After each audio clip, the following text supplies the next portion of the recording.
start here, guys. What a morning it is. Let's tilt this down a bit. Well, hey, I encourage you guys to voice your opinion, talk online, write comments down below. That's an easy thing you can do. This is the world that we live in nowadays. Is our community is online, so I encourage you guys to have that conversation online. Write it down below. How's this affected you? How where you at, guys? It's a tough morning.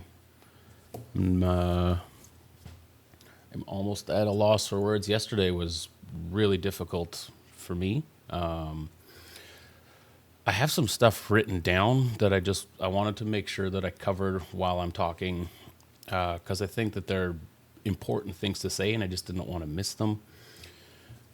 And I'm going to say a lot because I will just forewarn you now. I'll say a lot. I'm not a well-trained, well-spoken public servant that knows how to talk well and knows how to do that lots. I'm not practiced in it lots.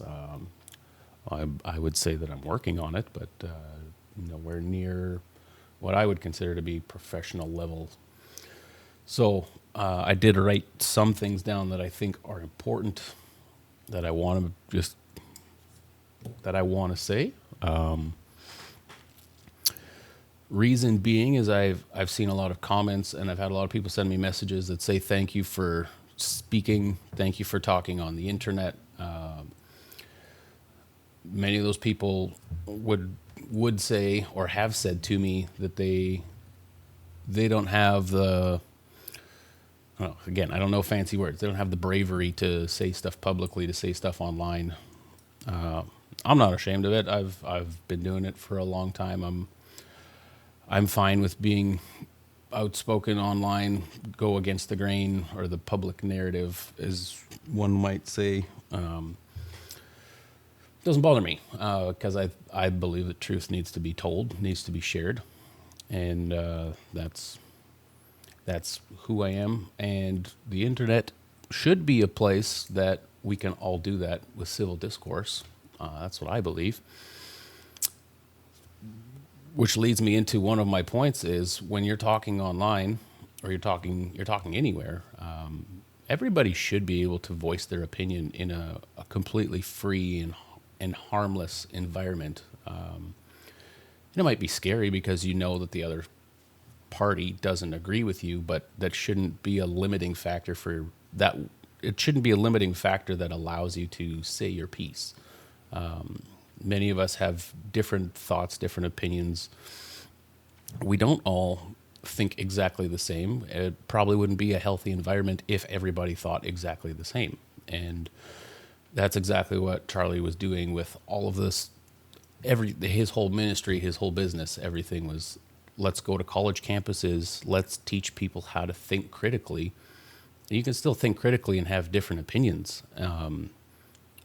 And I think that's why this is hitting so many people really, really hard. Was here's an innocent man doing something so extremely positive and beneficial for the next generation, and then for an entitled person to either make the call to take him out or for someone to take him out, whatever the case, we don't know yet.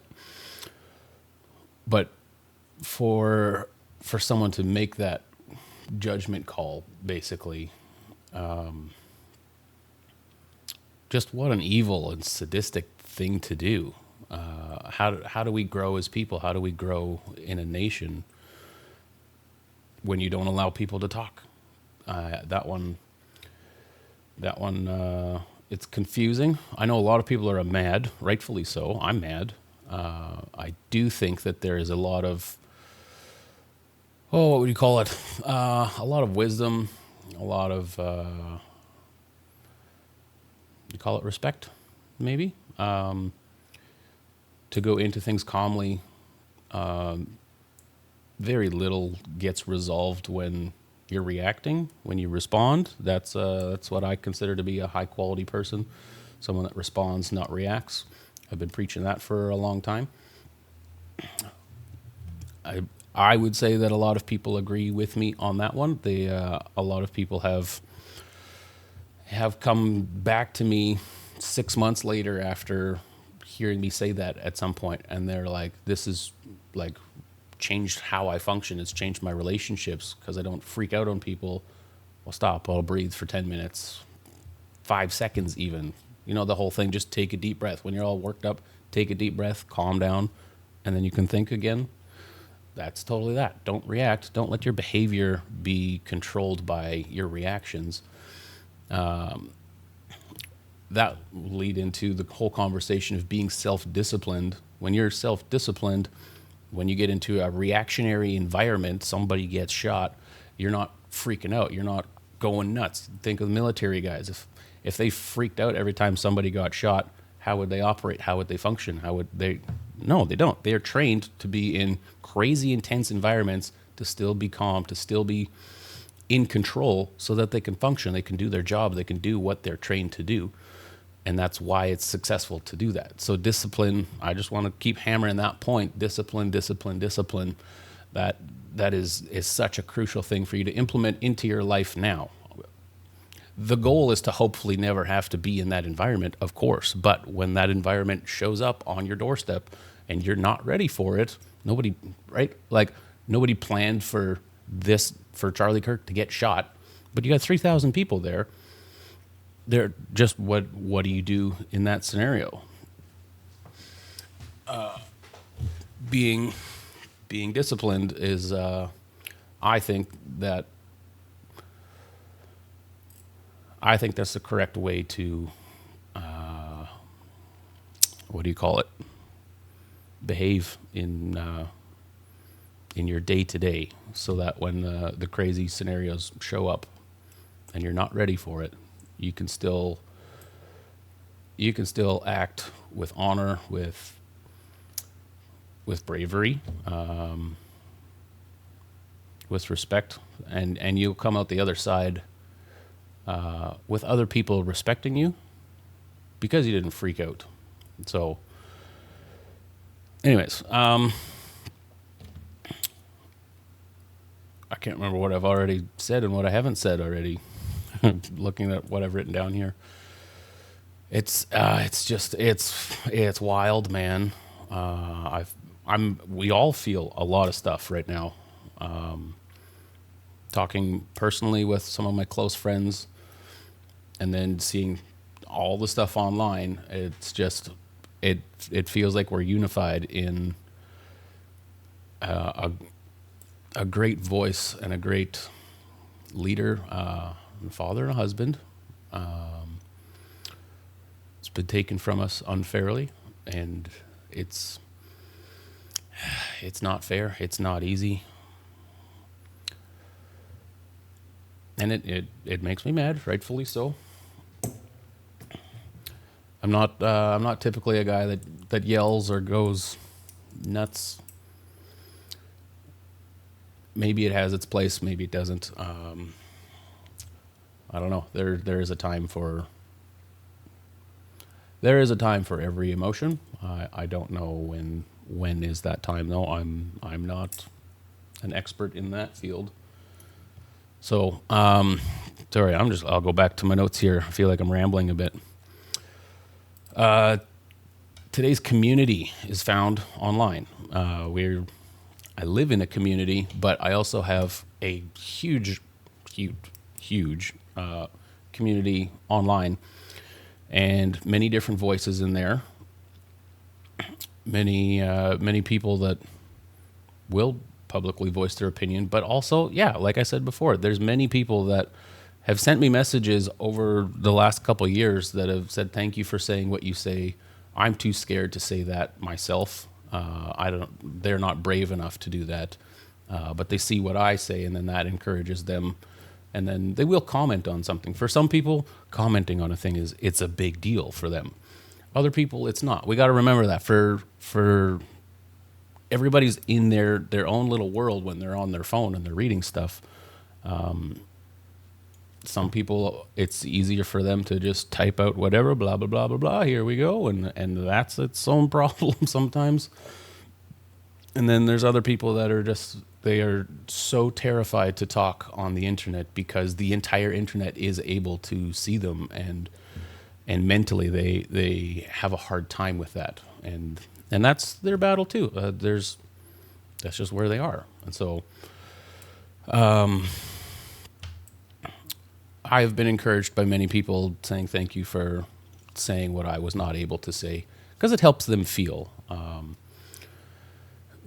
And I mean, I feel like I'm not a super empathetic person. I know what empathy feels like because I've had many people be empathetic towards me, which feels great when you're in a moment of crazy intensity. I personally feel like I'm working on being better at that because I don't feel like I'm great at it, and that's just part of the journey. But having your community online, helping other people talk about their stuff, at the end of the day, my message will always be kindness. Be kind to one another when we're communicating with each other. Be kind.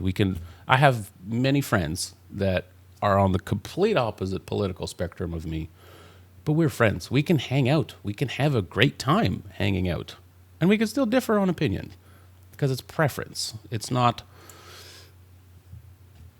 my way or the highway. It's very healthy to have a difference of opinions because it helps you think differently. It helps your mind go down different alleys than it naturally goes. The brain wants to go through the path of least resistance. So then if you get into an echo chamber where everybody's talking about the same thing all the time, well, we've seen what that's turned into if you look at history. Is that a good thing? I don't think so. So, yeah, it's I like that I can be friends with people that have a differing opinion, and that we can still get along. And I know many of you do. There's the radical people on each end of the spectrum that make it seem like it's not. But if you've been online at all, the radical people will get highlighted on both sides. But I see the vast majority of people going, I love all people. I want to have conversation with all people. I want to live harmoniously in this nation. And I do believe that's where the majority of people are. It's just not as highlighted. I had to leave the shop yesterday just because I was wandering around. I couldn't get any work done, and I just didn't really know how to feel. But my default was to go be around my family, be around the kids. I mean, the kids don't know what's going on. The kids they're just full of love all the time. They just want to love you. They just want to be around you. That's one of the best things about those kids is they just fill me with so much life. So whenever I'm not feeling awesome, off to the kids. That's where I roll to. I have watched many Charlie Kirk clips. I have commented on many things. The man was a great encouragement to me. I'm in a place where I'm struggling faith-wise. I was involved in my church for 22 years, born and raised in that church, and then things kind of exploded a little bit, and the church had a pretty drastic split. And I still don't, or I guess I have left that church. I've tried going to a few other churches and just haven't found my place yet. I would say that my faith is on the rocks. I don't know if I would call myself a Christian anymore, which is wildly interesting thing to say in my community. This is a small farming town community, and we are right at the heart of conservative Bible Belt.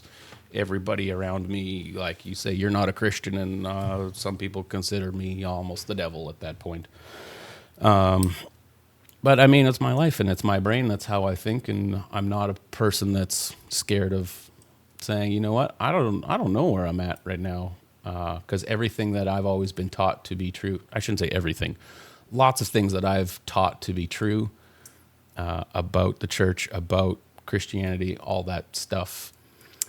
As I get older, as I go through life, as different scenarios happen in my life, I don't believe everything that I've been taught anymore, and that's it sucks. I've gone through a lot of pain, a lot of trauma that way. So that has me trying to refigure out, is Christianity everything that people told me that it was? I don't know. I'm my own man. I'm learning it on my own now, and I'm going to figure out my own way. And so there's lots of people that are concerned for me. Great, thank you. Appreciate that you're concerned. Being concerned for someone else is an act of love. Thank you. But I still I got to figure it out for myself. You can't beat Christianity into somebody. You can't beat them on the head with the Bible and say be a Christian. It doesn't work like that. So, which, to go back to Charlie Kirk's point, the man created an environment. Here, you disagree with me. This is a public setting. Come say your piece. Let's talk about it. Talk about it publicly. And people did. People were like, if you look at the crowds that went to these things, huge, just wildly huge. And like, you don't necessarily see that in the shorts and the reels. You see like, oh yeah, there's a few people behind them. If you like look into it, like 3,000 people were at this thing. That's a lot of people, guys. A lot of people. Never mind the millions that are going to see it online, but just in person, 3,000 people. I guarantee most of you probably don't know how to talk in front of 3,000 people. I don't. I've never done that. That would be wild. It would be crazy. So, very, very much respect to Charlie Kirk and the whole team that he worked with, that he was building, that he developed his whole ministry or business, whatever you want to call it. Phenomenal idea. The guy was on a path to help people think critically, and that is something that I respect the highest in the leader. Someone that's helping other people think. I've had many people help me how to think. Charlie Kirk helped me how to think. I was very encouraged by a lot of his videos as he's having these conversations with people, and then just ask them questions about this or that. And it's just, they're structured and designed in a way that allow or that invite a different kind of thinking than the recipient. But yet it's still simple. It wasn't making things complex at all. And that's, I think, why I liked to hear his voice so much. Was like, here's a man that's on the same playing field as me. He does he could talk better than me. He can ask better questions than I can. And I respect him a lot for that. It's kind of strange. It feels like somebody that I went to high school with has been shot because they were doing a good thing. That's a weird one. Yeah, very. I don't know. I think I'm rambling at this point. I'm probably just gonna start going over my points. If I wrap it up here, I want to remind you guys, be kind to one another. That's the best way that we can navigate through life, is with kindness always. There's a time to be mad, but you can be mad, but you don't have to be unkind to people. That's I don't believe that's a healthy way to live life. I hate being mad. And sorry, I'm rambling again. Be kind to one another. It's an incredibly sad day. These kids have to grow up without a dad, without a great dad. You feel even worse for that, for kids to grow up without a great dad. Man, it sucks. Okay, that's all I wanted to say. I encourage you guys to voice your opinion, talk online, write comments down below. It's an easy thing you can do. This is the world that we live in nowadays. Is our community is online, so I encourage you guys to have that conversation online. Write it down below. How's this affected you? Where you at?